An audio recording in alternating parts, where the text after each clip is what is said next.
Respiramos delicadamente, mas fundo.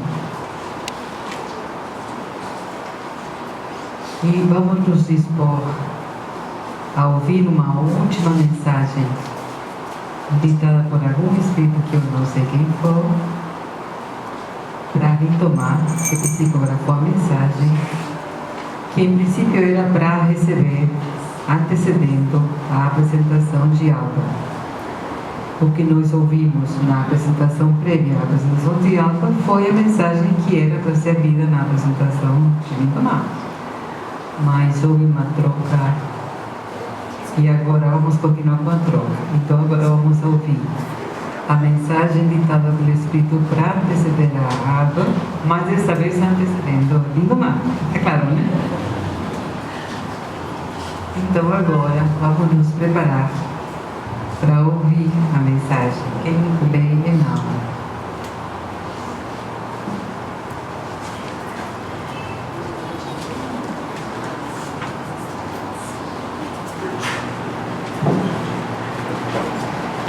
Muita paz a todos. O tema é construindo uma cultura de paz.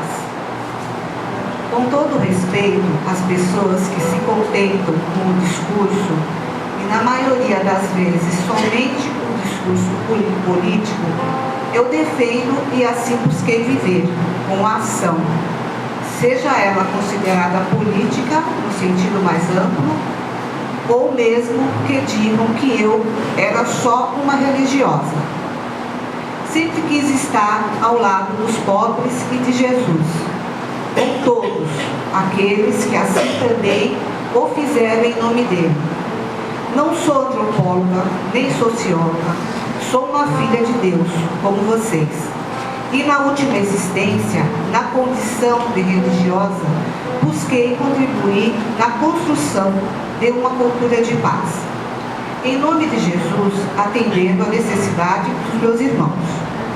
Algo que sempre observei é que a dor, a indigência, o descaso, a indiferença leva o homem ao desespero, que acudido é substituído pela fé, que nos leva à esperança e ao amor.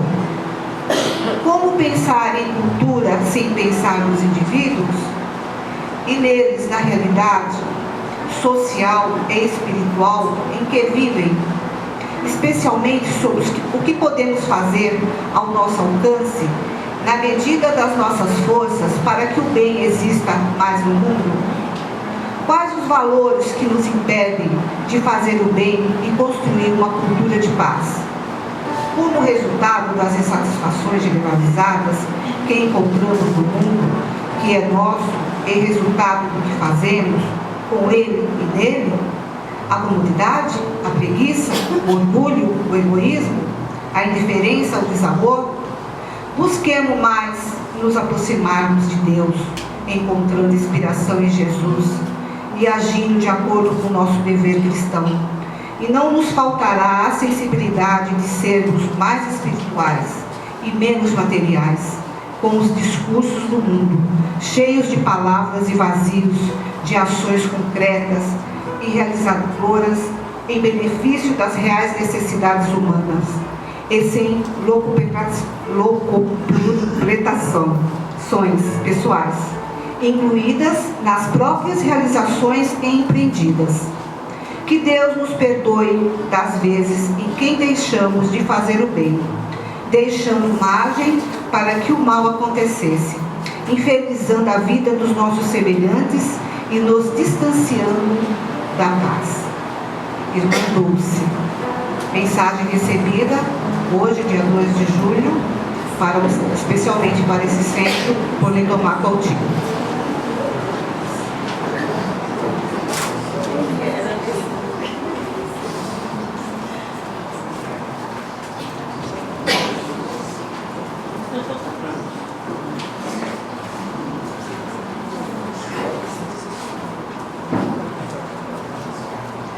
Emoções fortes.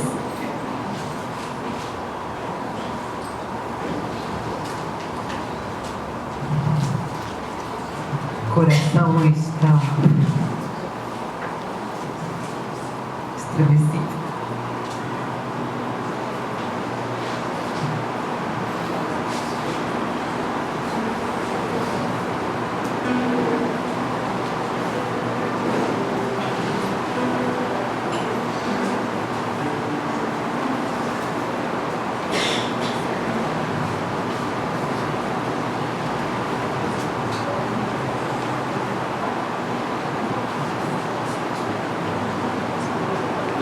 Nessa pátria baiana, que a Irmã Dulce se faça presente nesse momento tão especial. Eu vou chorar.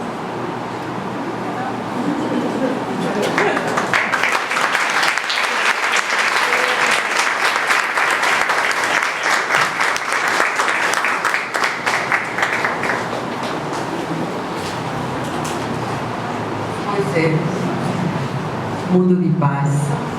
Quem morar nele, escute ele nomar.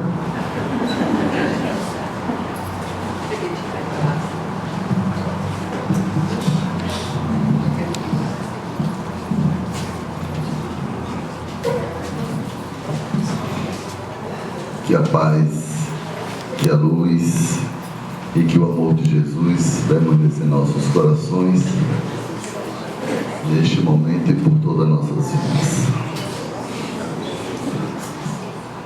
Ficar para falar por último é bom, porque a gente vai aprender, não consigo falar no primeiro.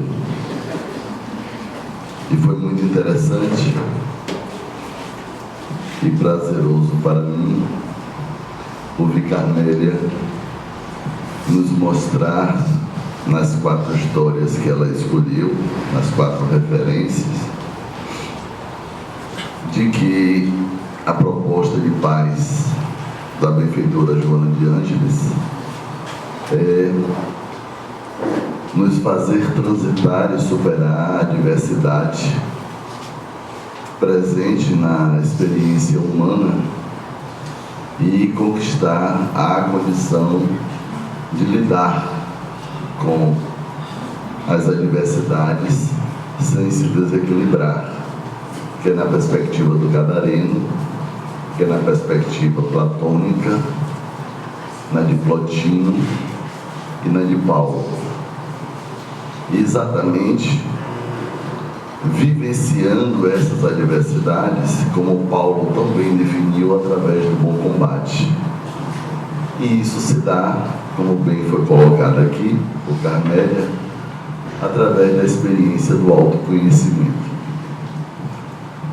Foi interessante ouvir o discurso entusiasmado e até certo ponto inflamado de Alba, como ela mesma disse, sem ser tão acolhedor, mas nos colocando para pensar que, se fôssemos usar uma referência do Evangelho, poderíamos dizer que ela não veio trazer a paz, mas a espada. Nos colocando exatamente para sentir o desconforto de pensar sobre os modelos e as estruturas que ainda temos e somos, e que nos faz agir sem se dar conta, por vezes, que estamos reproduzindo realidades que já teríamos condição de fazer diferente.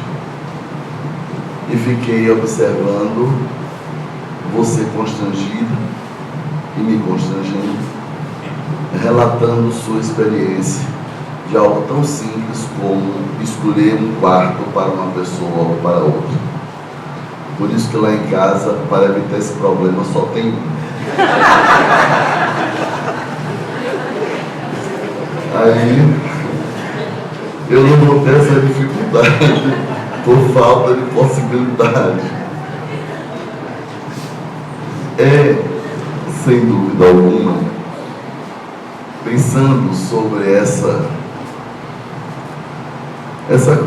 esse volume todo de conhecimentos que foram trazidos aqui hoje, e pensando nessa relatividade entre a nossa relação e Deus, e o divino e a perfeição, e observando exatamente sobre os paradigmas que nós vivenciamos, eu acabei de lembrar de uma história em que mostra essa diferença de percepção da realidade, que é contada nas mais diferentes formas, mas que nos faz avaliar o quanto precisamos alcançar esse entendimento que falou Carmélia, que falou, né, Platão, para que possamos estabelecer essa relação e, diríamos, começar a ensaiar sair da caverna, né? Não perceber a realidade só das sombras. E aí a história é simples e conhecida por vocês nas mais diferentes versões. Diz que o sujeito, conversando com Deus, perguntou para Deus o que era, né, assim, milhões de anos, ou 100 milhões, 200 milhões de anos para ele. E Deus disse que era um segundo. E aí ele aproveita e pergunta, e aí eu vou mudar, já ouvi essa história em várias moedas, mas em homenagem a Sebas eu vou dizer que em euros. E aí ele perguntou o que seriam milhões de euros para Deus, e Deus disse, 1 euro. E ele disse assim, Senhor, posso lhe pedir uma coisa? Se pode, o Senhor me dá 1 euro? Aí Deus disse, sim, claro, só espere 1 segundo. Né? E aí quando nós começamos a avaliar os paradigmas e a mentalidade, ou as mentalidades, nós começamos a nos perguntar sobre o que efetivamente podemos considerar como um mundo de paz. O que efetivamente nós temos oferecido aí pela doutrina espírita como referência para as nossas reflexões. E vamos encontrar no Evangelho, quando se fala de mundos superiores e inferiores, assim como no Livro dos Espíritos, quando nos oferecem elementos para reflexão, quando se fala da escala espírita e da escala dos mundos, e começamos a observar que nos mundos, né, primitivos, o mal predomina. E aí buscamos, né, transitar por essas possibilidades de alcançar o entendimento do que seria um mundo de expiações e provas, provas e expiações que estamos vivenciando, com todos os conflitos entre os dois eus mencionados aqui por Carmélia, trazendo da proposta de Joana, da concepção junguiana, que nos faz avaliar o quanto nós conseguimos nos afinar dentro de uma harmonia possível para que, por fim, consigamos superar essa dicotomia, essa dualidade, esse conflito que se estabelece, pedindo, na verdade, que a crise se instaure enquanto uma perspectiva de movimento e de mudança para que a ruptura possa acontecer sem perder a continuidade, naturalmente, do ser. E dentro dessa perspectiva, podermos avaliar o quanto nós ainda vivemos as ilusões, inclusive do que é considerado certo ou errado, do que seria verdadeiro ou falso. Tudo isso focado exatamente naquilo que nós denominamos, e os espíritos chamam a atenção para isso, que são os nossos interesses pessoais. E frente a essa possibilidade, começamos a namorar com a possibilidade de um mundo de regeneração, em que queremos sim, nesse caminho, nessa trajetória, que esse mundo possa nos oferecer um pouco mais de paz, que esse mundo possa realmente ser esse lugar em que nós idealizamos, embora nem sempre já nos permitamos conseguir efetivamente realizar a condição individual, intransferível e na construção deste mundo. Ora, na mensagem do Marco Prisco, ele nos coloca em uma situação extremamente interessante. Se queremos uma mensagem, um mundo de paz, nós temos que construir. Mas como oferecer o que não temos? E se porventura, em algum processo de promoção e de migração espiritual, formos para um mundo que já esteja efetivamente em um outro clima, em uma outra cultura de paz, a nossa responsabilidade será em manter este mundo assim e ajudar a aprimorá-lo.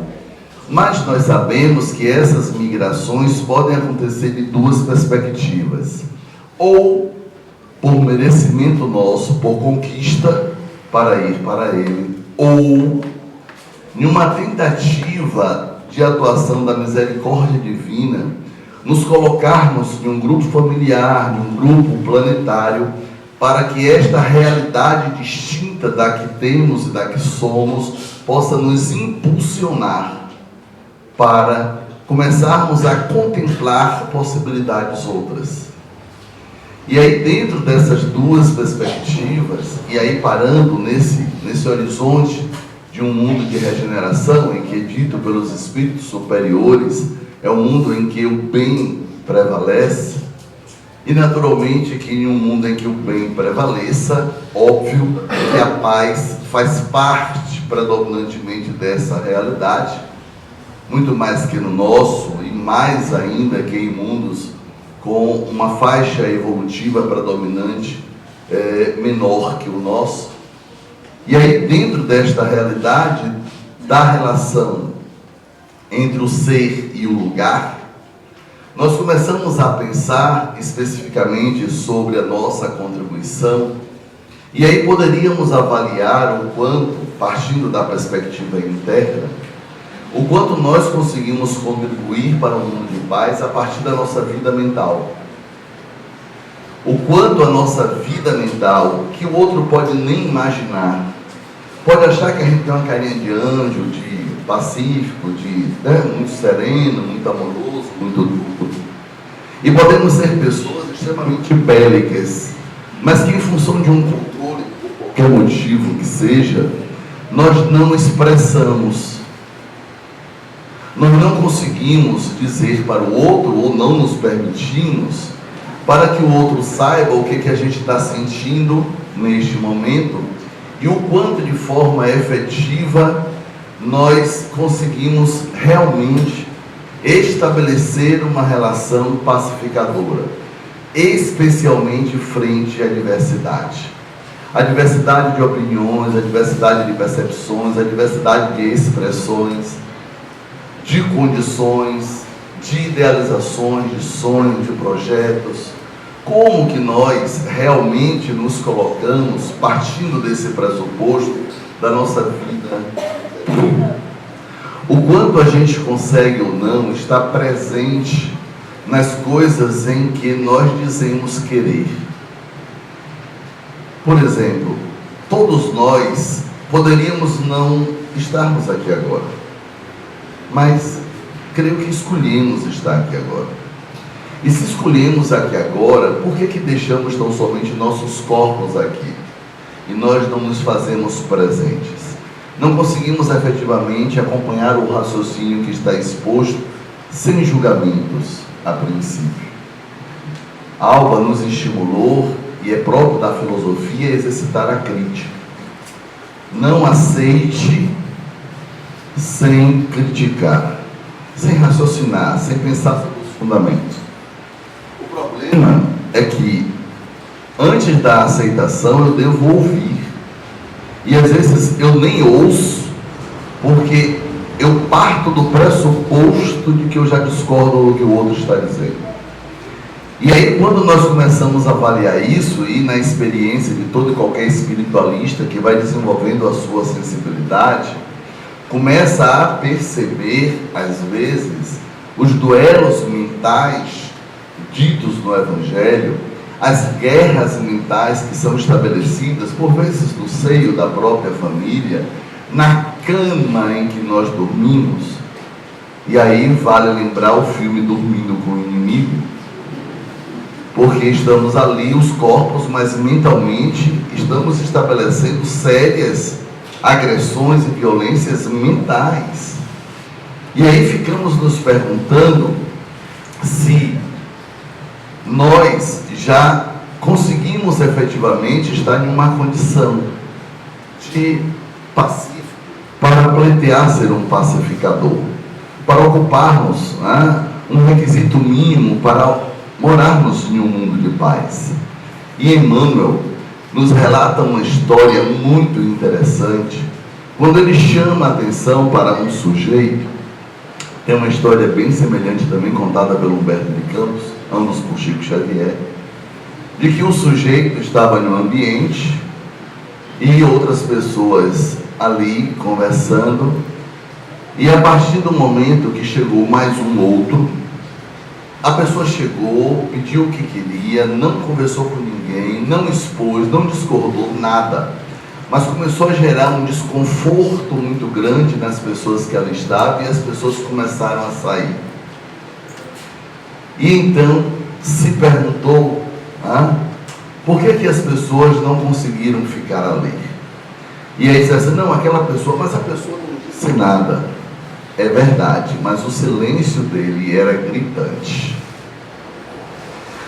Todas as vezes que eu me encontro em algum lugar, quer seja uma sala de um consultório médico, numa sala de aula, em uma palestra, em qualquer lugar que seja, eu fico me perguntando o quanto, se eu não consigo, por exemplo, prestar atenção a algo, e algo assim, não só algo que alguém esteja falando, mas se eu estou me alimentando, a minha alimentação, se eu estou assistindo um filme, uma coisa, algo que eu estou lendo, algo que eu estou lendo, e assim sucessivamente, ouvindo uma música, o que seja, eu fico me perguntando o quanto eu já consigo ter a condição de fazer algumas escolhas para ter o silêncio interior, para viver esse momento de encontro comigo mesmo. Ou eu fico tão preocupado em ficar pensando sobre o que eu diria se eu estivesse no lugar de quem está falando, por exemplo. E aí pouco importa se é na novela, se é no filme, se é em alguém que está falando, do autor que eu estou lendo. Então, assim, antes de qualquer coisa, ouça, aprenda a fazer uma escuta positiva. E quando se propõe a fazer uma escuta positiva, vai exigir de nós uma capacidade de não julgamento a princípio. E aí poderíamos nos perguntar, se fôssemos estabelecer aqui uma relação entre Jesus e Aristóteles, porque Jesus nos disse para não julgar, e nós sabemos que os julgamentos, eles acabam sendo fonte de uma série de problemas que podemos levar a discussões, a debates, a contendas, a mesmo a guerras. Qual a diferença entre o que Jesus disse e o que Aristóteles falou, filósofo grego antigo, quando ele se refere às 3 operações do espírito, e que a segunda é exatamente o juízo, o julgamento? Ou seja, não temos como, numa proposta de elaboração mental, não temos como pensar sem julgar, porque o julgamento é a segunda operação do espírito. A primeira é a ideia, a terceira é o raciocínio. Então eu faço um julgamento. Só que o que é que Aristóteles se refere como julgamento? É a aproximação de 2 ideias em que nós ligamos através da cópula, ou seja, do verbo. É afirmar ou negar uma coisa da outra. Ponto.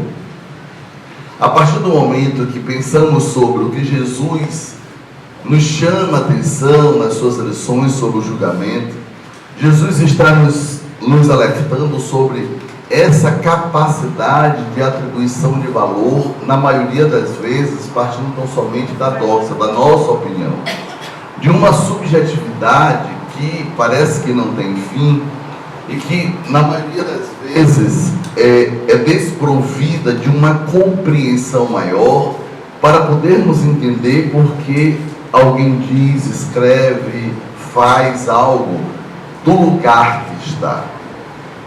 Segundo sua história de vida, segundo seus traumas, seus processos interiores, o que leva alguém a fazer aquilo?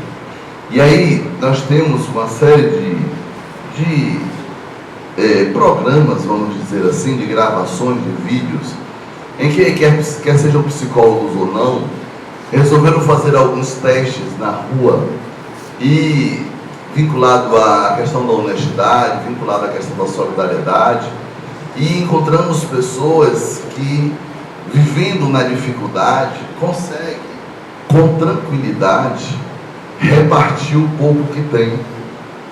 As pessoas que trabalham em campanhas do quilo, às vezes olham para determinadas casas, casebres, e assim, por um julgamento, até dizem assim, olha, não, eu não vou lá, ali não. E aí a pessoa chama, ei, vem cá, olha, eu quero ajudar também, por que você não passou aqui? E aí a pessoa vai e divide o que ela tem. O meio quilo de arroz, ela dá metade e fica com metade. E aí quando alguém questiona qualquer coisa, a pessoa diz, olha, eu sei o que é passar fome. E ela está falando de uma realidade que talvez a gente não saiba, que talvez a gente nunca tenha vivido. Entretanto, não ter vivido nesta existência, obviamente, não significa que sejamos insensíveis e possamos efetivamente nos dedicar ao processo da empatia e nos colocarmos no lugar do outro com a condição de percebermos, de alguma forma, o quanto nós podemos realmente alterar as disposições individuais a partir das nossas ações, como também nos chamou a atenção a irmã Dulce. E esse é um exercício, esse é um desafio que cabe a todos nós, e que nós não somos professores no assunto. Nós estamos tendo que lidar conosco mesmo e por vezes envergonhados, ter que reconhecer que aquele bem que poderíamos fazer, que serviria sim de pacificação para alguém, não fizemos porque não sentimos vontade. Embora pudéssemos, nos faltou disposição. E aí podemos justificar, racionalizando das formas mais variadas, e somos muito bons nisto, das formas mais socialmente aceitáveis, através das nossas racionalizações. Entretanto, chega uma hora que nós não conseguimos sustentar isto para nós mesmos. Entretanto, chega uma hora em que as nossas ações nesse sentido não somente não aliviaram a dor de alguém, não somente tiraram a pessoa daquela aflição, ou não tiraram a pessoa daquela aflição, melhor dizendo, mas chega uma hora que a gente começa a não ter paz porque não fizemos. E o princípio ético espírita, extremamente rigoroso, que nos diz que somos responsáveis pelo que fazemos ou pelo que deixamos de fazer, nos coloca em uma situação que necessariamente nos pede para que sejamos diferentes. Seja diferente, não seja igual, não faça de forma que nós estejamos de alguma maneira construindo uma realidade que não passe de aparências. Nós precisamos efetivamente viver a nossa essência. E é dentro desta perspectiva que a benfeitora Joana de Ângeles nos oferece, na sua série psicológica, várias atenções relacionadas à paz. Nós vamos encontrar numa obra psicografada do Assagioli, quando a Ruth Mesquita recebe esse livro psicografado das potências de paz e nos mostra, portanto, que a paz não é uma quimera, que a paz não é tão somente, como se pensou e se pensa ainda muito, a ausência de dificuldades e de conflitos. A paz é algo que pode ser construído, porque a paz é a manifestação de uma estrutura mental desenvolvida. E essa estrutura mental desenvolvida nos coloca na condição de flexibilizar e ajustar de tal maneira que lidar com a adversidade não nos aflija, não nos gere um desconforto, não nos inquiete, não nos faça perder a serenidade. E exatamente nessa relação nós vamos perceber que quanto maior a nossa intolerância, a nossa intransigência, quanto menor a nossa maleabilidade, a nossa flexibilidade, que se resume tudo em um impulso de imposição da persona, da própria estrutura do indivíduo, nessa construção da sociabilidade, nos fará, portanto, perceber o quanto nós reduzimos a nossa capacidade de uma linguagem piagetiana, tanto de assimilação quanto de acomodação, das circunstâncias que aconteçam conosco, das experiências que possamos vivenciar, ao ponto de nos sentirmos realmente como construtores deste mundo de paz. E para tanto, lembramos de uma história conhecida também por muitos de nós, mas que nos leva diretamente à questão da consciência. A fenomenologia nos diz que não existe consciência, sempre a consciência de alguma coisa. Portanto, se nós queremos fazer algo, nós precisamos ter consciência desse algo. E se nós não tivermos consciência desse algo, com muita facilidade nós nos desconectaremos, nós perderemos o sentido, a direção, nós nos sentiremos desmotivados para tanto. Chega uma hora que falta combustível. E é aquela história de que uma pessoa saiu perguntando, investigando pessoas que estavam trabalhando em uma grande construção. E aí pergunta para uma pessoa e ela diz: você não está vendo? Eu estou aqui, carregando pedra, colocando uma pedra aqui sobre a outra. E ele anda bastante, se afasta daquele e pergunta para o outro. O outro para e diz: eu estou construindo paredes, eu tenho que aqui vai ser uma construção grande, estou aqui construindo essa parede. Ele se distancia ainda mais, encontra um outro e pergunta para o sujeito o que é que ele está fazendo.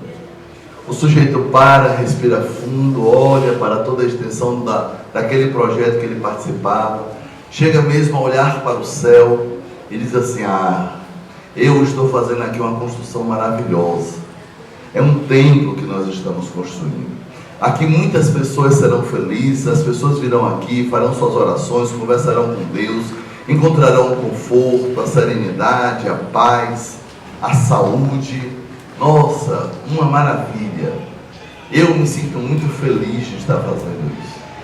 E aí observe que os três estavam no mesmo projeto, os três estavam na mesma construção. Mas a consciência de cada um em relação ao que faz, dá a pedra de toque, faz a diferença. E mais, não somente a diferença no próprio sujeito, no próprio construtor, mas também naquilo que faz. Quanto mais eu compreendo que eu posso efetivamente contribuir para que o mundo seja de paz, por exemplo, eu não ficarei me permitindo ficar provocando as pessoas, quer seja no trabalho, quer seja em casa. Eu sei, por exemplo, que um parente meu ou um colega de trabalho não gosta que se diga determinada coisa com ele. Então, eu não vou dizer, já que eu sei que a pessoa, ao ouvir aquilo, ela irá se irritar. Eu não vou dizer porque eu sei que ela vai se ofender. Eu não vou dizer porque eu sei que aquilo levará aquela pessoa para o inferno. Na concepção espírita, céu e inferno conscienciais. Ora, e o que é que eu faço com o impulso que eu tenho? Porque tem pessoas que têm um impulso de fazer isso. Elas ainda têm um prazer de desarmonizar alguém. Porque eu fiz isso porque eu gosto de lhe desanhar. E aí assim, e às vezes ainda se pede plateia para isso, né? Fala para o outro: quer ver? A pessoa está lá falando, quer ver? E aí vai lá, chama a pessoa do que ela não gosta, a pessoa se zanga, xinga, chora e tal, e a pessoa está cá sorrindo, viu aí o que eu lhe disse? E isso nos lembra um texto de Skinner, quando ele, uma das grandes referências do behaviorismo, no comportamentalista, ele nos diz, no seu texto Eu e os Outros, que a nossa forma mais fácil de controlar o outro é se controlar.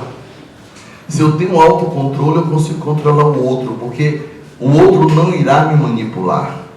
O outro não irá fazer com que eu faça aquilo que ele deseja, a não ser que eu queira. O que tem uma correspondência direta com a proposta de Gandhi. Olha, não reaja, haja. Mas vão me bater, apanhe. E se eu não quiser apanhar, saia de lá. Só que entender isso para as nossas mentalidades ainda bastante bélicas, e eu sou um deles, ainda é muito difícil. Porque assim, o Evangelho nos diz que é melhor morrer do que matar. Olha, eu vou ter que fazer muito evangelho aí. O sujeito dizer assim, vou-lhe a face. E eu não ir primeiro na dele. E aí assim, sério, na hora H, o leão acorda. Na hora H, a disposição surge. E a gente floreia isso das formas mais bonitas. Defesa pessoal. Sobrevivência. Legítima defesa. Mas vem cá, você é imortalista? Qual é mesmo a sua preocupação? É o que? Medo de morrer?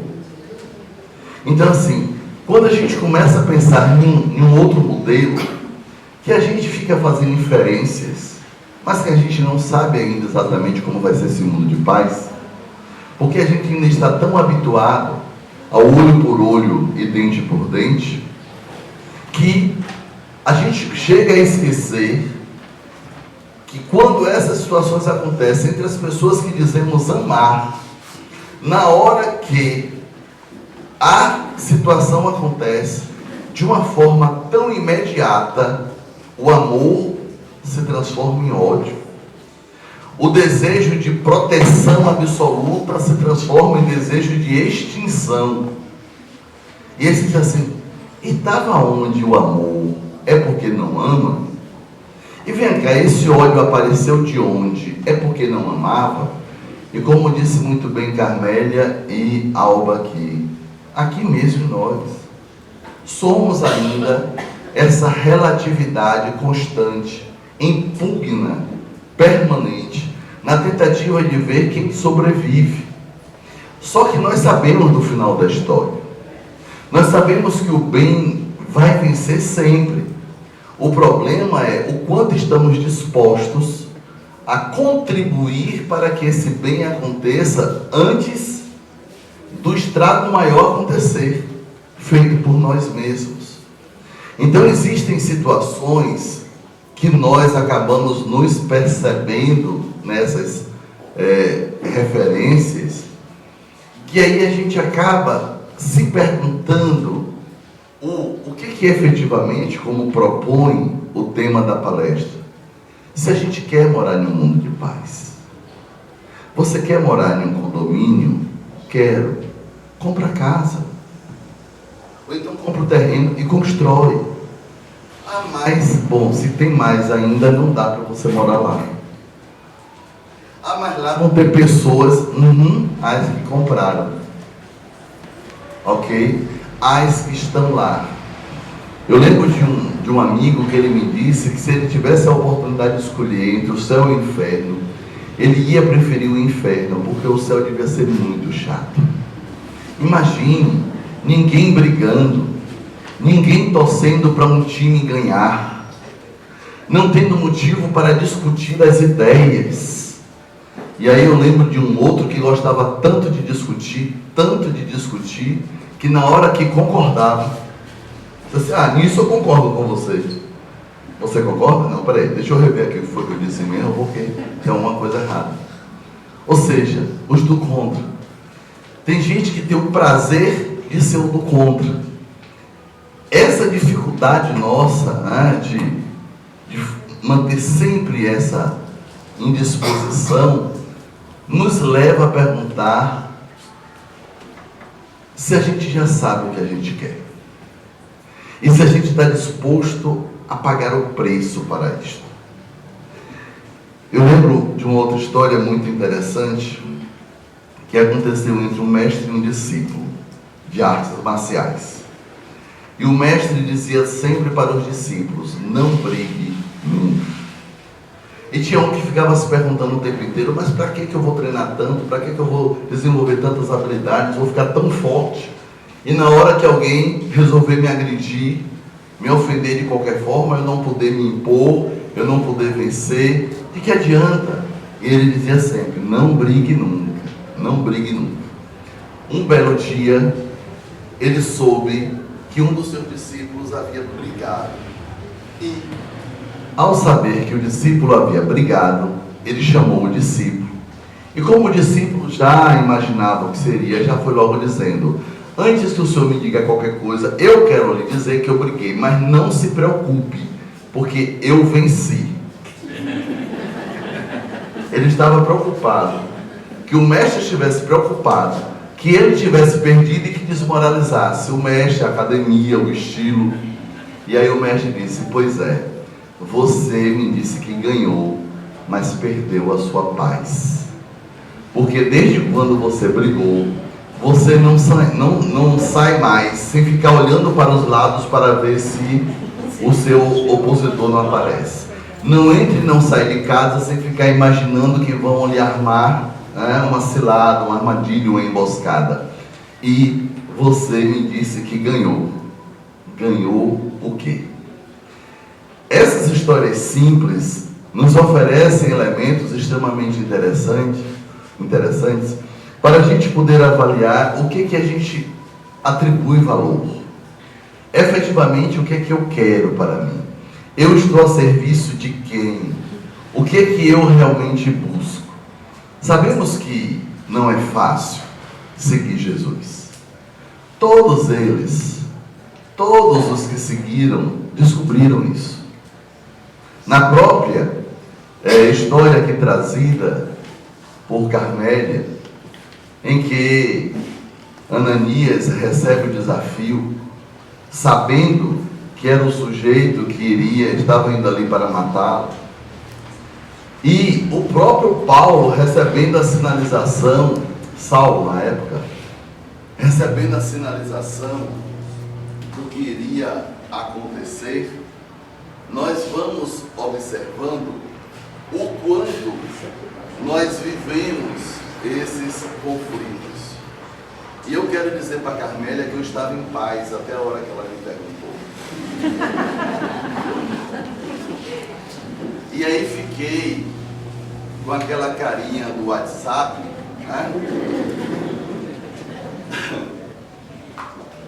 sinceramente me perguntando se aquilo fosse dito para mim, vá lá, é o cara que vai lhe matar, ou que vinha para isso.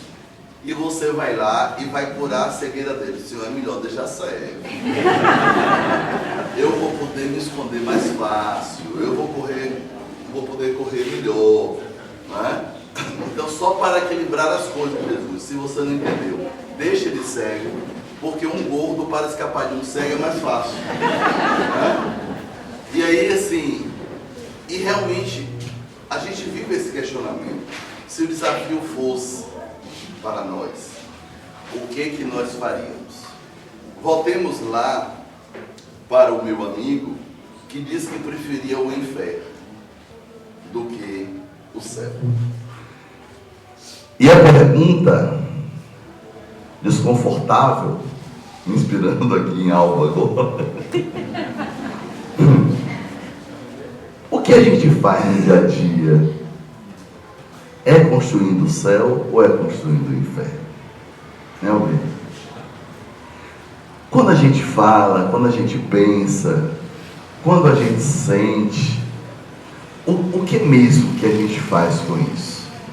O que a gente gera em torno da gente? O que a gente gera na gente? De que forma a gente já consegue estabelecer critérios que nos deem um mínimo de segurança para sair dos jogos que fazemos o tempo inteiro? O que é mesmo que eu faço quando o que eu faço é para escravizar o outro, independente da pigmentação da pele? Mas o que é que eu faço para escravizar o outro? Quais as armadilhas que eu utilizo para que o outro continue acreditando que sem a minha presença ele não vai existir? Em qualquer formato, afetivamente falando, sexualmente falando, financeiramente falando, socialmente falando. Como que eu estou construindo esse mundo de paz para que eu possa dizer para Jesus: Senhor, eu quero, eu estou disposto a viver nesse mundo. E olha, eu já consigo saber que eu não vou achar enfadonho, que eu não vou achar chato esse mundo, porque a perspectiva é outra, o meu sentimento é um outro, a minha condição de gerar alguma coisa é diferente. Então, vamos rapidamente colocar aqui alguns passos para que a gente possa efetivamente poder dizer que a gente quer morar nesse mundo de paz, que a gente tanto está disposto a construir, quanto indo para ajudar a manter. Que todos os dias a gente possa ter, no exercício da autoconsciência, lembrando Immanuel Kant, ter uma percepção de como estamos internamente. Como que eu me sinto agora? Tranquilo? Sereno? Ou eu me sinto agitado? Eu consigo encontrar em mim algum momento de silêncio interior? Ou eu não consigo viver essa experiência? Os pensamentos me atropelam, a inquietação é constante, a minha respiração é curta, o tônus muscular meu é sempre rígido em função do estresse que eu vivo. Quando eu falo com as pessoas, qual a minha disposição de falar e de ouvir? Qual a minha disposição para entender as necessidades do outro? Qual a minha condição de conviver no mesmo espaço, mesmo que eu discorde? E aí a gente começa a ver nesses dois primeiros momentos, o primeiro de autoconsciência em relação ao nosso estado mental, nosso estado emocional. No segundo momento, com o outro, do nosso estado social. E aí vamos para um terceiro ponto que chamamos de estado transcendental. Esse estado transcendental irá demarcar uma relação entre os dois primeiros e a perspectiva de elevação, de transcendência, de ir além. E é nesse ponto, embora o amor esteja presente em todos os níveis, é nesse ponto em que a nossa disposição de amar se apresenta tanto para a categoria apesar de tudo, quanto para a categoria além de tudo. E quando nós pensamos nessas duas possibilidades, nesses dois entendimentos, nós começamos a avaliar que nos aproximamos mais de Deus. E essa maior aproximação de Deus fará com que sintamos mais e possamos perceber o outro e amar a Deus através do amor que já sentimos pelo nosso irmão. E essa experiência nos dará segurança, que nos permitirá, portanto, como diz Dr. Hans no Saúde em Plenitude, não somente ler poesias, mas escrever algumas. Não somente ter a condição de continuar, se necessário for, mas também de fazer as despedidas. Não somente pedir ajuda, mas dispor-se a ser ajudado e a se ajudar. E é nesse cenário em que nós vamos reconhecendo que construir esse mundo de paz é algo que diz respeito a todos nós. Mas se ficarmos esperando que alguém faça quando não nos dispomos a fazer, corremos o risco de ter algo feito, algo que pode ser feito por qualquer pessoa, não ser feito por ninguém. Porque todos ficamos esperando que alguém faça. Todos ficamos esperando que alguém faça. Então, tenha calma com a sua pressa. Busque ser sereno com a sua irritação. Com o seu nervosismo, tenha paciência. Nas diferenças, observe a igualdade, já que todos somos diferentemente postos na condição evolutiva. Frente à diversidade, busque a unidade através da complementação.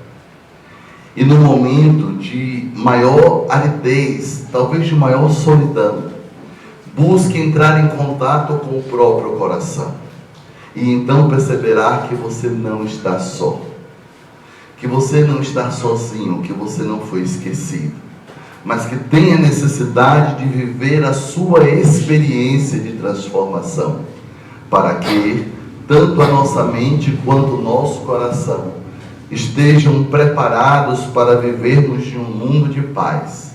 E assim, quando chegar o questionamento se queremos viver nele, num mundo de paz, não precisemos nem mentir, nem dissimular, nem, quem sabe, corromper o processo para lá estarmos. Poderemos dizer, com a tranquilidade daqueles que alcançaram a consciência da própria condição, e então dizermos assim: me preparei a vida inteira para isto.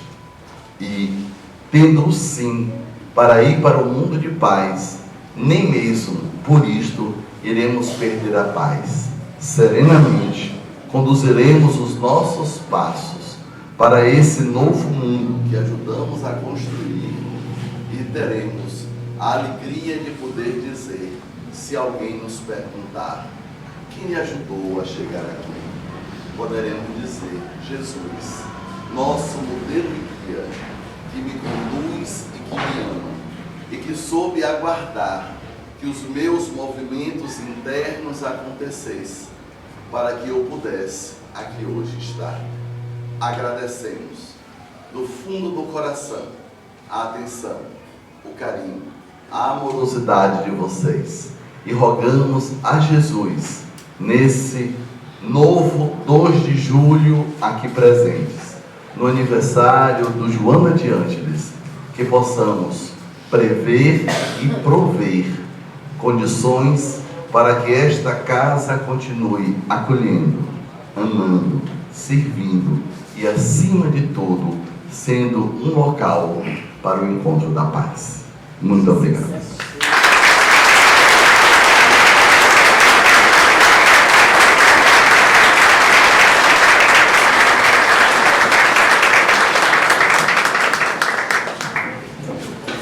Vamos fazer a oração que foi solicitada por Estela Max.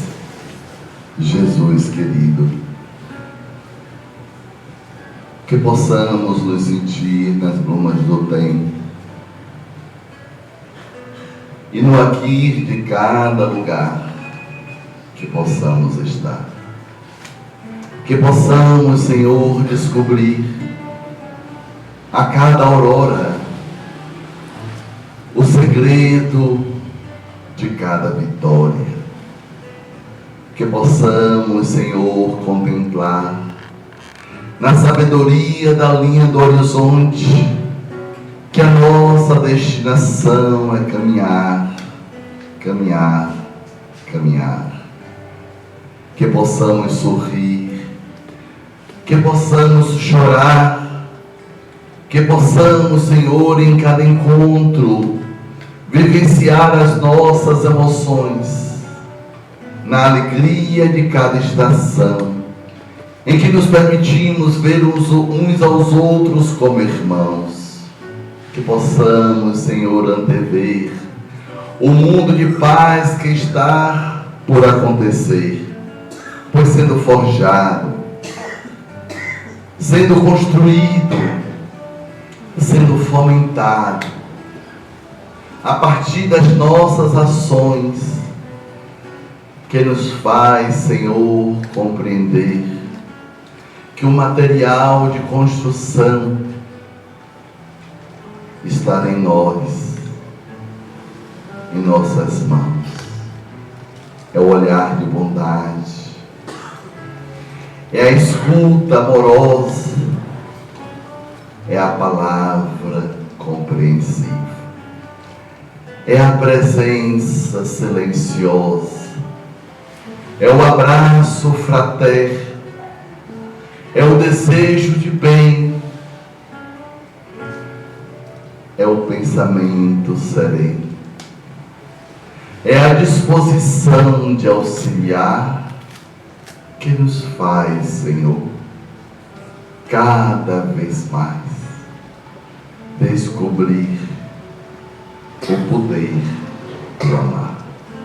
Assim te pedimos, continua a nos envolver, que possamos em paz continuar, para que no mundo sejamos, Senhor, inspiração esclarecimento, consolação e a paz. Em mais nenhum lugar irá faltar. Que seja assim, Jesus, hoje e sempre. Que assim seja.